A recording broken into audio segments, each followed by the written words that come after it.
नमस्कार, मैं हूं आपके साथ शगुफ्ता साहिल देव। शाम के 7 बज चुके हैं और 7 गुड न्यूज के साथ हाजिर हैं आप सभी के सामने। हम आपको आज की 7 गुड न्यूज के बारे में तो बताएंगे, लेकिन सबसे पहले बात आज की सबसे बड़ी गुड न्यूज की करते हैं। कल बसंत पंचमी है और माघ मेले में बसंत पंचमी पर विशेष स्नान की तैयारी हो रही है। ऐसे में हमारी गुड न्यूज नंबर 1 क्या है वो आपको दिखा देते हैं। हमारी आज की गुड न्यूज नंबर 1 यही है कि माघ मेले में बसंत पंचमी स्नान की तैयारी। संगम नगरी प्रयागराज में बसंत पंचमी के अमृत स्नान को लेकर तैयारियां अपने चरम पर हैं। माघ मेले का ये चौथा स्नान पर्व आस्था और उल्लास का विशेष संगम लेकर आ रहा है। स्नान पर्व से एक दिन पहले ही श्रद्धालुओं का संगम तट पर पहुंचना शुरू हो चुका है।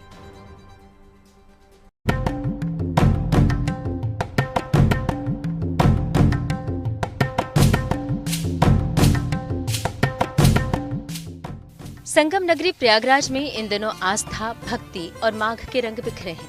माघ मेले की रेती पर सुबह सवेरे से ही श्रद्धालुओं की चहल पहल शुरू हो जाती है और हर हर गंगे के जयकारों से पूरा वातावरण भक्ति में हो उठता है। कल बसंत पंचमी का अमृत स्नान है। ऐसे में आस्था की डुबकी लगाने के लिए एक दिन पहले ही श्रद्धालुओं का पहुंचना शुरू हो गया है। माघ मेला का चौथा बड़ा स्नान बसंत पंचमी का कल है और जिसको लेकर के आज से यानी एक दिन पहले से ही भक्तों का आना शुरू हो चुका है। जो श्रद्धालु हैं जो बसंत पंचमी के स्नान पर संगम पर स्नान करने के लिए आना चाहते हैं वो आज से ही आना शुरू हो गए हैं। चूँकि रात 12 बजे के बाद से गाड़ियों के आने पर प्रतिबंध लग जाएगा, गाड़ियां नहीं आ पाएंगी प्रयागराज मेला क्षेत्र में, लिहाजा अभी से बसंत पंचमी के स्नान को लेकर लोगों के आने का सिलसिला शुरू हो चुका है। दरअसल बसंत पंचमी का स्नान हिंदू धर्म में पुण्यदायी माना गया है। माघ महीने में पड़ने वाली ये तिथि ज्ञान, विद्या और नवचेतना की प्रतीक देवी माँ सरस्वती को समर्पित है। मान्यता है कि इस दिन संगम या पवित्र नदियों में ब्रह्म मुहूर्त में स्नान करने से पापों का नाश होता है और मन बुद्धि शुद्ध हो जाती है। ऐसे में बसंत पंचमी पर किया गया स्नान अमृत स्नान के समान फल देता है। माघ स्नान के साथ सरस्वती पूजन, दान और जप से विद्या, बुद्धि, यश और सौभाग्य की प्राप्ति होती है। इसी कारण संगम नगरी में इस दिन श्रद्धालुओं का विशेष सैलाब उमड़ता है। बसंत पंचमी के स्नान को शाही स्नान भी कहते हैं, अमृत स्नान भी कहते हैं और बसंत पंचमी के दिन को सरस्वती मैया का दिन माना गया है। सरस्वती माता बुद्धि का, कला की देवी हैं, ज्ञान की देवी हैं। तो बसंत पंचमी में गंगा में, जमुना में और सरस्वती माने तीनों का संगम है और इस संगम में स्नान करने से सभी पापों का नाश होता है और बुद्धि विकास होता है। खास बात यह है कि इस बार बसंत पंचमी पर कई दुर्लभ और शुभ संयोग बन रहे हैं जो अत्यंत कल्याणकारी और फलदायी माने जा रहे हैं। सबसे अहम बात है कि इस बार बसंत पंचमी के दिन चंद्रमा मीन राशि में प्रवेश करेंगे। इस दिन चंद्रमा से चतुर्थ भाव में गुरु के होने से गजकेसरी का शुभ संयोग भी बन रहा है। गजकेसरी योग बहुत ही शुभ माना जाता है। इस योग में देवी सरस्वती की पूजा करने से छात्रों को उत्तम फलों की प्राप्ति होती है। वहीं बसंत पंचमी के दिन विशेष बुधादित्य योग का भी संयोग बन रहा है। बुधादित्य योग सूर्य और बुध की युति से बनता है। ये करियर, शिक्षा और व्यापार में तरक्की देने वाला माना जाता है। गजकेसरी योग और शिव योग के मध्य में बसंत पंचमी का पावन पर्व है। इस पर्व में शुक्रवार होने के नाते शक्ति प्रदा है, सिद्धि प्रदा है, बुद्धि प्रदा और भक्ति प्रदा है। सभी लोग भगवती के दिव्य कृपाओं को प्राप्त करने के लिए पीले वस्त्रों को धारण करें, पीले पुष्प को हाथ में लेके आए, चंदन लगाएं, जनेऊ पहने और अगर संभव हो पीले पुष्पों के साथ भगवती के स्नान करने के लिए आए तो मां गंगा को भी अर्पित करें और 4 परिक्रमा करके यहाँ निकानिक क्षमापानी जन्मांतरितानि च तानि सर्वाणि नश्यन्ति प्रदक्षिणाम पदे पदे करके यदि आप ऐसी विधि के अनुसार पूजन करते हैं तो आपको विद्या, बुद्धि, ऐश्वर्य प्राप्त हो। बसंत पंचमी न केवल ऋतुओं के बदलाव की तिथि है बल्कि जीवन में नए आरंभ, सकारात्मकता और उल्लास का भी संचार करती है। इसीलिए माघ मेले में इस पर्व पर भारी संख्या में श्रद्धालुओं का सैलाब उमड़ता है और आस्था की डुबकी लगाता है। प्रयागराज से संतोष कुमार और पंकज श्रीवास्तव के साथ bureau report, good news today. आज राम मंदिर के 2 साल पूरे हो गए हैं। वर्षगांठ की खुशी में पूरा अवध खूबसूरत रंग में रंग गया है। मंदिर परिसर से लेकर राम नगरी तक एक अलग ही उत्साह आपको नजर आएगा। ऐसे में हमारी दूसरी गुड न्यूज यही है और वो आपको दिखाते हैं कि प्राण प्रतिष्ठा की दूसरी वर्षगांठ पर सज गई है अयोध्या नगरी। आज अंग्रेजी कैलेंडर वर्ष के हिसाब से रामलला की प्राण प्रतिष्ठा का दूसरा साल पूरा हो रहा है। इस मौके पर अयोध्या समेत कई जगह अलग अलग आयोजन किए जा रहे हैं क्योंकि 22 तारीख वो ऐतिहासिक तारीख है जब अयोध्या में रामलला की प्राण प्रतिष्ठा हुई थी। लिहाजा इस पावन दिन पर भारी संख्या में श्रद्धालु रामनगरी पहुंच रहे हैं और रामलला का आशीर्वाद ले रहे हैं।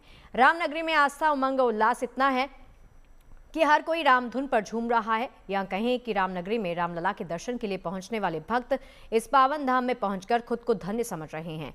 आज एक अध्याय और राम मंदिर में जुड़ने जा रहा है। आज राम मंदिर के प्राण प्रतिष्ठा की दूसरी वर्षगांठ पर अयोध्या में राम धनुष की भी स्थापना हुई। पंच धातु का बना सुनहरा कोदंड धनुष 8 फीट लंबा और 286 किलो वजनी है, जो ओडिशा के राउरकेला से रामनगरी पहुंचा। इस धनुष को रामलला को अर्पित किया गया है। यह ऐतिहासिक कोदंड 3 जनवरी 2026 को ओडिशा के राउरकेला से सनातन जागरण मंच के तत्वावधान में भव्य शोभा यात्रा के साथ रवाना हुआ। शोभा यात्रा ओडिशा के सभी 30 जिलों से होकर गुजरी, जहां अलग अलग जगह पर श्रद्धालुओं ने पुष्प वर्षा, जय घोष और भक्तिभाव से कोदंड का स्वागत किया। उड़ीसा से स्टार्ट किया था, एक सनातनियों को जोड़ो, जो हमारा नारा है, सब कुछ छोड़ो सनातनियों को जोड़ो यात्रा से आज सफल हुआ है। विश्व भर में हजारों लाखों करोड़ों लोग जुड़े।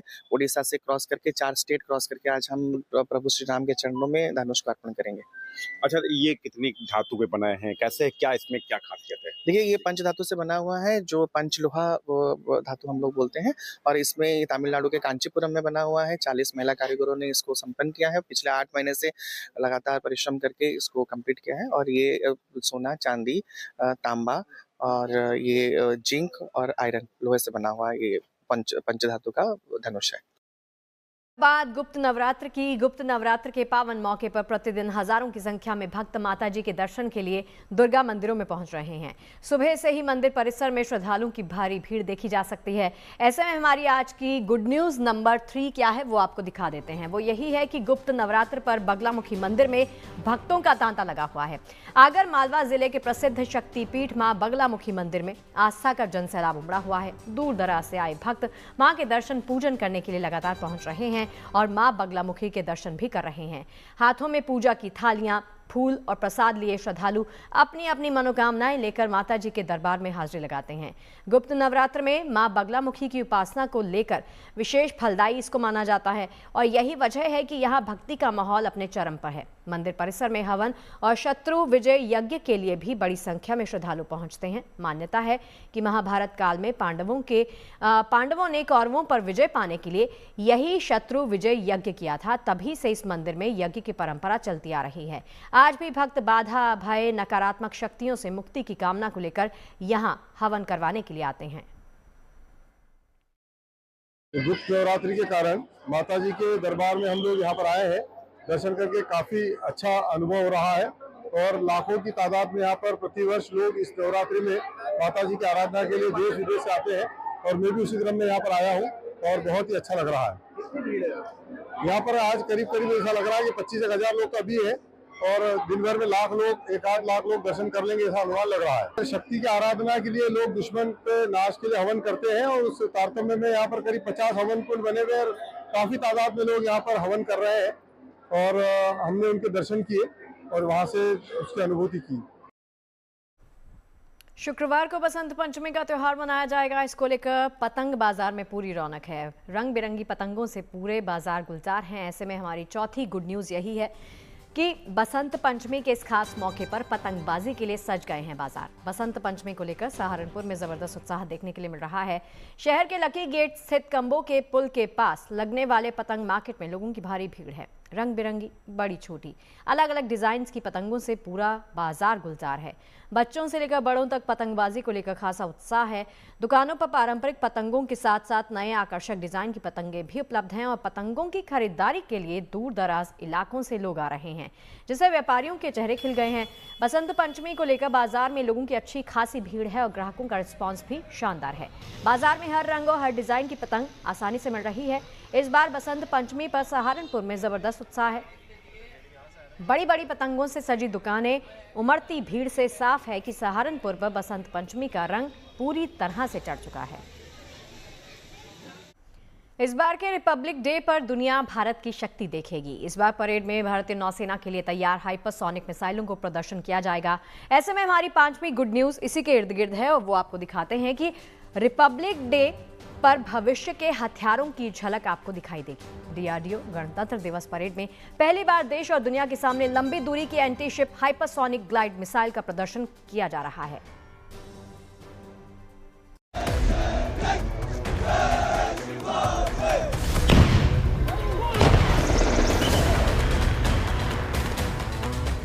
इस गणतंत्र दिवस पर दुनिया देश का दम देखेगी। 77वें गणतंत्र दिवस पर विश्व रक्षा क्षेत्र में भारत की बढ़ती आत्मनिर्भरता का साक्षी बनेगा। इस बार परेड में DRDO के द्वारा विकसित की गई लंबी दूरी की anti ship hypersonic glide missile देखने को मिलेगी। DRDO गणतंत्र दिवस परेड में पहली बार इस मिसाइल को दिखाने जा रहा है। इस anti ship hypersonic glide missile की क्षमता 1500 किलोमीटर है। ऑपरेशन सिंदूर के दौरान ब्रह्मोस मिसाइल ने निर्णायक भूमिका निभाई, देश और दुनिया में उसकी चर्चा रही और इस बार 77वें गणतंत्र दिवस के मौके पर DRDO एक और घातक missile long range anti ship hypersonic missile को लेकर पहली बार आ रहा है। इस हथियार के भारतीय सेना में शामिल होने से हिंद महासागर के क्षेत्र में भारत की समुद्री आक्रमण क्षमता में उल्लेखनीय बढ़ोतरी होगी। भारतीय नौसेना के लिए विकसित की जाने वाली इस मिसाइल की खासियत है इसकी हाइपरसोनिक रफ्तार, जिसे दुश्मनों के रडारों से महफूज रखती है। इस कैटेगरी में पहला मिसाइल है जो हाइपरसोनिक है। हाइपरसोनिक मतलब जो ध्वनि का वेग होता है, साउंड ऑफ द साउंड, इससे बहुत गुना ज़्यादा तेज से चलती है। ये लगभग 10 माक का वेलोसिटी से ये मिसाइल चलती है। और दूसरी बात ये है, ये मिसाइल पूरा एटमॉस्फेयर के अंदर चलते हैं। जनरली मिसाइल क्या होता है, ऊपर जाके ऊपर से नीचे बैलिस्टिक ट्रैजेक्टरी होता है, लेकिन इसका ट्रैजेक्टरी ऐसा है पूरा विद इन एटमॉस्फेयर इटसेल्फ। ये मिसाइल समंदर में मौजूद दुश्मनों के लिए बेहद घातक है। ये मिसाइल अलग अलग प्रकार के पेलोड ले जाने में सक्षम है और ये दुश्मन के युद्धपोतों के लिए काल साबित होगी। इस मिसाइल के नौसेना में शामिल होने से भारतीय नौसेना को भी मजबूती मिलेगी। कोई इसको मिसाइल को देख नहीं सकते और इसका ट्रैजेक्टरी एस्टिमेट नहीं कर सकते। इसके लिए 2 चैलेंजेस है।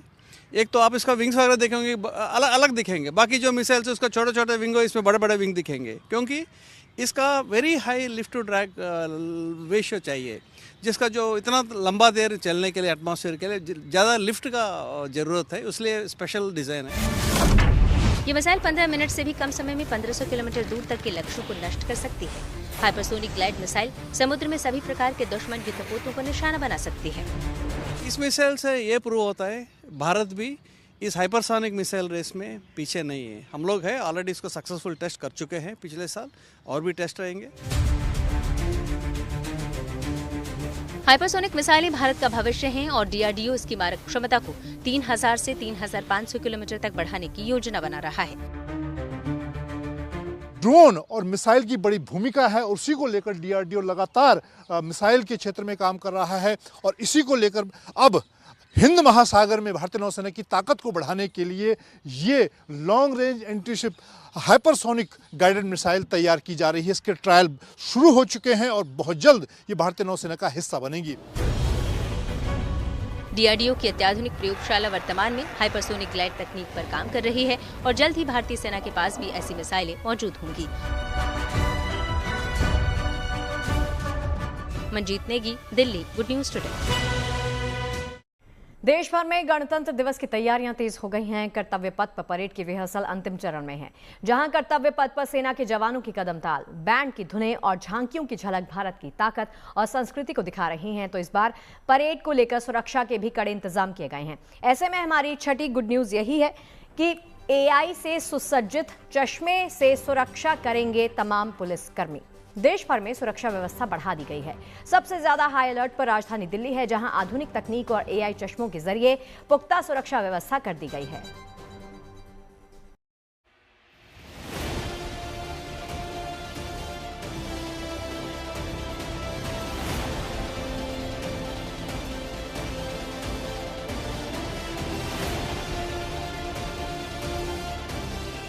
राजधानी में हाईटेक सुरक्षा व्यवस्था, आधुनिक तकनीक के जरिए चप्पे चप्पे पर नजर। जम्मू से लेकर अयोध्या तक एक्शन में पुलिस प्रशासन। गणतंत्र दिवस को लेकर देश भर में सुरक्षा व्यवस्था पूरी तरह हाईटेक कर दी गई है। कर्तव्य पथ और उसके आसपास के इलाकों में drone surveillance, high resolution CCTV कैमरे, फेस रिकॉग्निशन सिस्टम और रियल टाइम मॉनिटरिंग के जरिए हर गतिविधि पर पैनी नजर रखी जा रही है। इतना ही नहीं, दिल्ली पुलिस आतंकियों की पहचान करने के लिए एक खास AI फीचर से लैस चश्मा लेकर आई है। इस अनोखे चश्मे में 3 खास फीचर्स हैं। इस चश्मे में एक कैमरा लगा हुआ है, साथ ही 70 से 75 हजार अपराधियों का डाटा इस चश्मे में फीड है। ये चश्मा एक ऐप के जरिए पुलिसकर्मी अपने मोबाइल से कनेक्ट करके रखते हैं। इसके बाद पुलिसकर्मी की नजरों के सामने अगर कोई भी अपराधी आता है तो ये कैमरा फेस रिकॉग्निशन सिस्टम यानी FRS के जरिए उस अपराधी की पहचान कर लेता है। अपराधी की पहचान करते ही ये चश्मा पुलिसकर्मी को इंडिकेट करेगा, जिसके बाद वो अपराधी वहीं मौके पर पकड़ा जाएगा। हम अपने चश्मे से लोगों को देखेंगे और जिसके चेहरे पे ये ग्रीन स्क्वायर आता है उसका मतलब है कि उसके खिलाफ कोई भी डाटा नहीं है हमारे पास, और जिसका रेड स्क्वायर आएगा उसका हमारे उसमें डाटा फीड है, तो वो सस्पिशियस पर्सन है।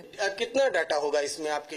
इसमें करीबन 65 से 70 हजार क्रिमिनल्स का डाटा फीड है। अगर उनमें से कोई भी पर्सन आने की कोशिश करता है तो उसको हम डिटेन करेंगे और उससे पूछताछ करेंगे कि वो क्यों आए।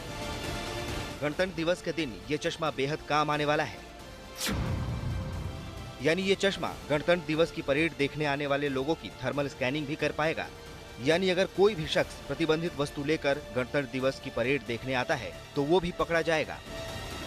हमने इस बार काफी सीसीटीवी कैमराज भी, अराउंड 3000 से ज्यादा CCTV cameras with more than 30 control room के इस्टेब्लिश किए हुए हैं, जिनमें वीडियो एनालिटिक्स के साथ में FRS फेशियल रिकॉग्निशन सिस्टम इनका इस्तेमाल किया है। वीडियो एनालिटिक्स के भी डिफरेंट कंपोनेंट होते हैं, उन्हीं के तहत एक ये जो वियरेबल ग्लासेस हैं इनका भी उपयोग कर रहे हैं, जिनमें वीडियो एनालिटिक्स के साथ में FRS भी होगा, जो मोबाइल से कनेक्ट होगा, स्टैंड अलोन सिस्टम होगा कि अगर कोई ऐसा आदमी जिसका डेटा हमने एल्गोरिथम में फीड किया हुआ है, अगर वो ऐसा आदमी सामने आता है तो उसको निश्चित ही उस ग्लासेस के थ्रू हम पहचान पाएंगे और उसका एक अलर्ट जारी होगा। तो जो टीम है जो इस पे काम कर रही होगी वो उनको इमीडिएटली डिटेन करके और पूछताछ कर पाएगी। इन तस्वीरों से साफ है कि दिल्ली पुलिस आकाश से लेकर जमीन तक सुरक्षा के मास्टर प्लान पर काम कर रही है। AI से लैस चश्मे, AI CCTV, anti drone system, sniper तैनाती, बम डिस्पोजल स्क्वाड और क्विक रिस्पांस टीम के साथ हर हालात से निपटने के लिए मुस्तैद है। सुरक्षा का ये घेरा केवल दिल्ली तक सीमित नहीं है। जम्मू से लेकर अयोध्या तक चप्पे चप्पे पर पैनी नजर रखी जा रही है। चाहे बाजार हो या फिर धार्मिक स्थल, हर छोटी से छोटी गतिविधि पर पैनी नजर रखी जा रही है। रामनगरी अयोध्या में भी गणतंत्र दिवस के मद्देनजर सुरक्षा बढ़ा दी गई है। रेलवे स्टेशन, बाजार, होटल और तमाम मठ मंदिरों के आसपास न सिर्फ अतिरिक्त पुलिस की तैनाती देखने को मिल रही है, बल्कि शहर में पुलिस ने पेट्रोलिंग भी बढ़ा दी है। गणतंत्र दिवस को लेकर अयोध्या में जो है सुरक्षा के पुख्ता इंतजाम किए गए हैं। जगह जगह निगरानी की जा रही है, फोर्सेस जो है यहाँ पे तैनात है और लगातार यहाँ पे गश्त की जा रही है। रामपथ पे हम हैं, राम जन्मभूमि बगल में है और काफी श्रद्धालु यहाँ पे आते रहते हैं रोजाना। तो रोजाना एक रूटीन चेकअप भी होता है, उसको लेकर काफी सुरक्षा व्यवस्था के यहाँ पे इंतजाम किए गए हैं। जाहिर है गणतंत्र दिवस समारोह को शांतिपूर्वक संपन्न कराने पर सुरक्षा एजेंसियों का पूरा जोर है। एजेंसियां पूरी मुस्तैदी के साथ मोर्चे पर डटी हुई है। हाईटेक सुरक्षा व्यवस्था का घेरा बना दिया गया है, जिससे देश का सबसे बड़ा उत्सव पूरी तरह सुरक्षित माहौल में आयोजित हो सके। जम्मू से सुनील जी भट्ट, अयोध्या से मयंक शुक्ला और दिल्ली से अरविंद ओझा के साथ गुड न्यूज टुडे। अब बात एक ऐसे कपल की जिसे भारतीय सनातन संस्कृति इतनी पसंद आई कि उसने अपनी शादी सनातन के रीति रिवाजों के हिसाब से की। ऐसे में हमारी 7वीं और अंतिम गुड न्यूज आपको दिखाते हैं कि रशियन कपल की सनातन रीति रिवाज के साथ हुई शादी। ये कपल रूस का रहने वाला है और उसने पूरे सनातन रीति रिवाजों के साथ एक बार फिर से शादी की है।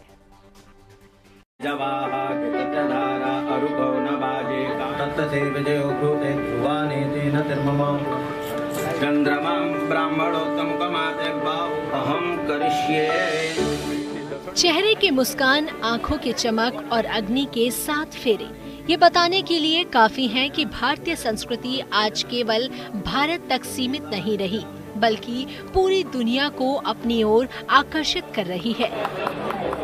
विदेशी जोड़ों के बीच हिंदू परंपरा से विवाह करने का चलन तेजी से बढ़ता जा रहा है।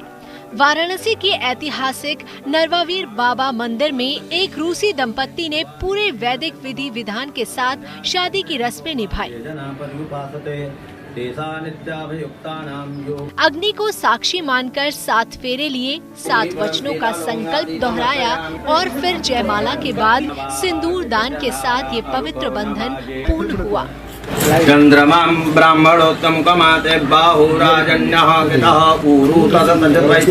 भारतीय परिधान में सजे इस जोड़े ने हर उस परंपरा को निभाया जो सनातन विवाह की आत्मा मानी जाती है। 55 साल के कॉन्टेस्टाइन और 35 साल की मरीना करीब 11 साल पहले रूस में अपने रीति रिवाजों से विवाह कर चुके थे, लेकिन भारतीय संस्कृति के प्रति उनके मन में विशेष आकर्षण था। सनातन परंपरा और काशी की आध्यात्मिक ऊर्जा ने उन्हें दोबारा विवाह के लिए प्रेरित किया। मुझे भारतीय संस्कृति बहुत पसंद है। मैंने सपना देखा था कि भारतीय रीति रिवाज से मेरी शादी हो। काशी एक रोचक, प्राचीन और पवित्र शहर है। यहाँ भगवान शिव की पवित्र शक्ति है। पवित्र बंधन में बंधने के लिए रूसी दंपत्ति ने काशी को इसलिए चुना क्योंकि काशी को संसार का सबसे पवित्र नगर माना जाता है। भगवान शिव के प्रति दोनों की गहरी श्रद्धा है और इसी आस्था ने उन्हें इस नगरी तक पहुंचाया है।